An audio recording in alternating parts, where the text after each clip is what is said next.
When people are asked what is the most number of runs to come off one over, thoughts turn to Tilak and Malcolm Nash, who both conceded 36, to Ravi Shastri and Garry respectively.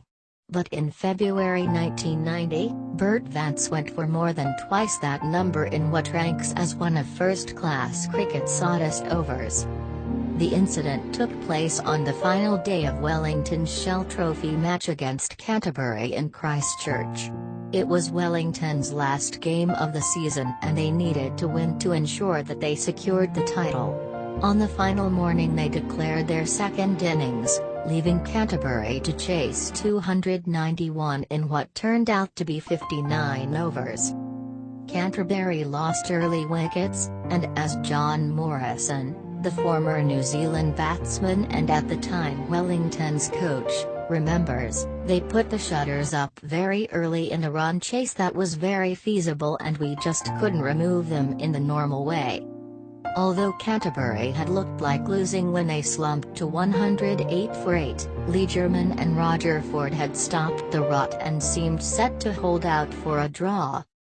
Although when the penultimate over started Canterbury were 8 wickets down, German, their wicket-keeper and no dunce with the bat, was still in and on strike.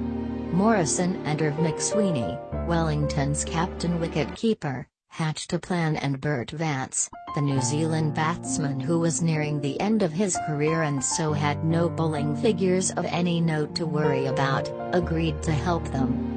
The idea was to feed Canterbury enough runs so that they would get close enough to the target and then perhaps risk their last 2 wickets going for glory.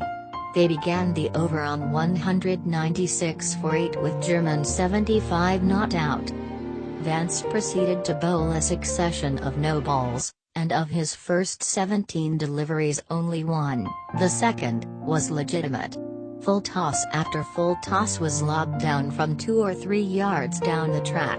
Bert overdid it somewhat, recalled Morrison, and each one was cracked to the boundary past motionless fielders.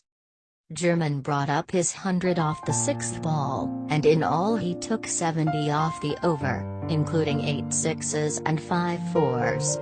Ford faced 2 balls midway through the carnage and scored 5.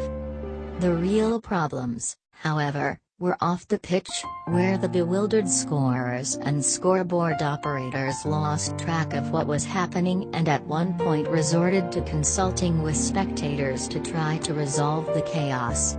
Even the umpire was left bewildered, only allowing 5 legitimate deliveries before calling an end to proceedings. The situation had not been resolved when Evan Gray bowled the final over. Unbeknown to both sides, Canterbury had moved to within 18 of victory, and another 17 from German off the first 5 balls leveled the scores. But with the scoreboard rendered inactive as the scorers still battled to make sense of Vance's over, Ford blocked the last delivery of the match. Only when the players returned to their changing rooms did the position become clear.